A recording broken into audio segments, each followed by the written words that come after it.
গেছি, বসে রয়েছি, কাউকে চিনি না।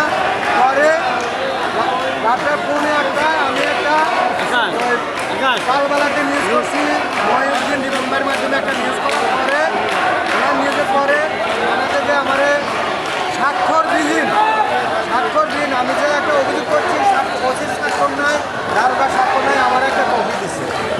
এই কপি নিয়ে আসার পরে আমার এলাকার কিছু লোকজন বলছে আপনি টাকা পয়সা দিয়ে নিয়ে চলে যান। আমি রাজি হই নাই। আমি এই নিউজগুলোর পরে ইউনিসেফের সহযোগিতা এবং সমাজ কল্যাণ মন্ত্রণালয়ের সহযোগিতা এবং রিপন ভাইয়ের সহযোগিতা আমি গতকালকা থানাতে আমার স্ত্রী বাদী হয়ে মামলা করছে। পাশাপাশি এই মামলা গতকালকা কোর্ট পর্যায়ে গেছে। কোর্টে যাওয়ার পরেও আসামিকে এই পর্যন্ত কোনোভাবে ধরা হয়নি এবং এলাকার এই দুজন ব্যক্তির কারণে কোন দুইজন? সীমা এবং ফারুকেরা স্বামী স্ত্রী, ওদের রুম আছে 150 থেকে 200 এই হামিম গেটের উত্তর পাশে।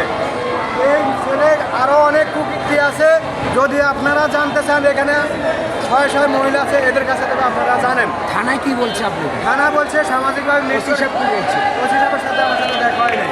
তারা কথা বলছে কালকে আমার স্ত্রীবাদী মামলা করছে। আমার স্ত্রীও বলছে আপনারা ওনার তো এসে জায়গা নিতে পারেন। থানা আসামি ধরবো বাইরে বয়স কত? আমার বাচ্চার বয়স 7 বছর। সর্বশেষ কেন অবরোধ করেছেন? না করলেও পারতেন। বিচার না পাওয়ার কারণে পুলিশ আসামি গ্রেপ্তার না করার কারণে আমরা অবরোধ করছি। আচ্ছা, এখন আপনি কি চান? আমি ওর ফাঁসি চাই, বিচার চাই। যারা তাকে সহযোগিতা করছে, সাড়াই দিছে, তাদেরও বিচার চাই। আপনারা কি এটা চান?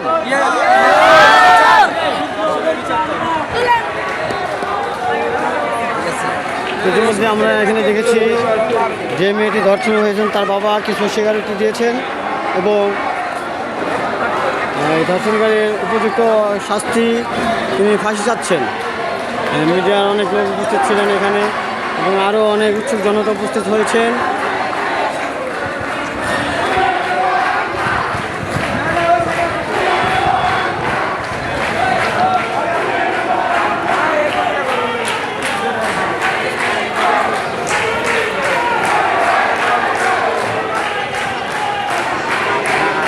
পাশে উৎসব জনতা মিছিল করছেন এবং ধর্ষণের ফাঁসি নিয়ে হাতে তাদের প্লাকে আছে।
সবার মুখে একটাই কথা, ধর্ষণকারীর ফাঁসি চাই এবং প্রশাসন যেন এর সুষ্ঠু তদন্ত করে সঠিক বিচার করে। এটা আরও তীব্র হতে যাচ্ছে। তাদের এখানে প্রশাসন থেকে কিছু মা বোনেরাও আছেন, তারাও এসেছেন এই ধর্ষণের কঠোর নিন্দা ও প্রতিবাদ জানাতে, যেন দেশে আর এরকম অনাকাঙ্ক্ষিত ঘটনা না হয়।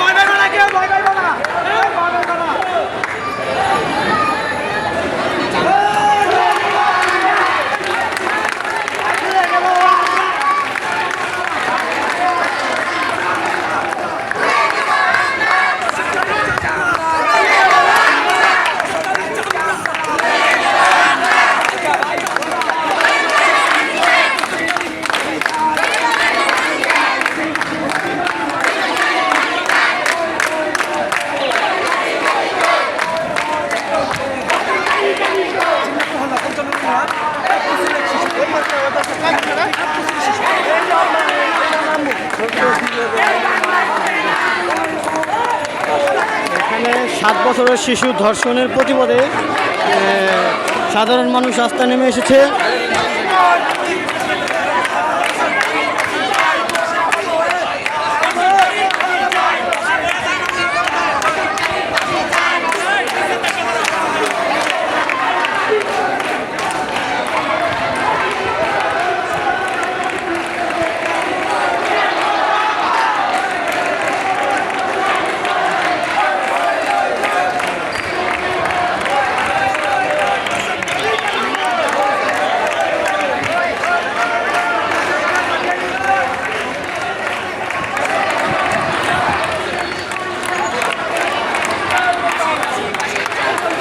আপু আপু সুন্দর করে ধরেন।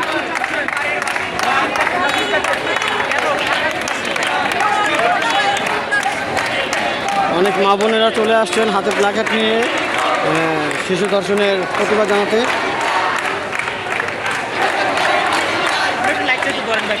সহযোগিতা করেন, ঠিক আছে?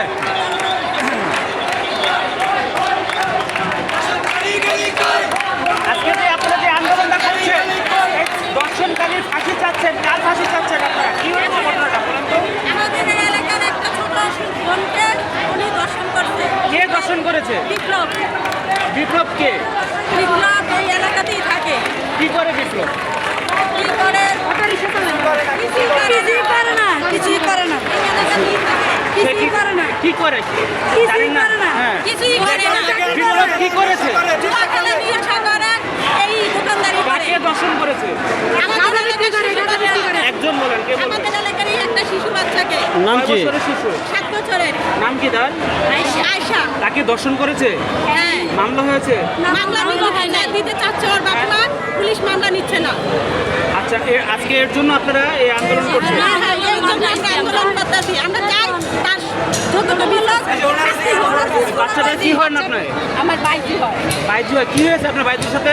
আমার বাইজিরে রোববারে সারা ইতে যাইব, মান্ডাসে যাইব, তখন বৃষ্টি ছিল।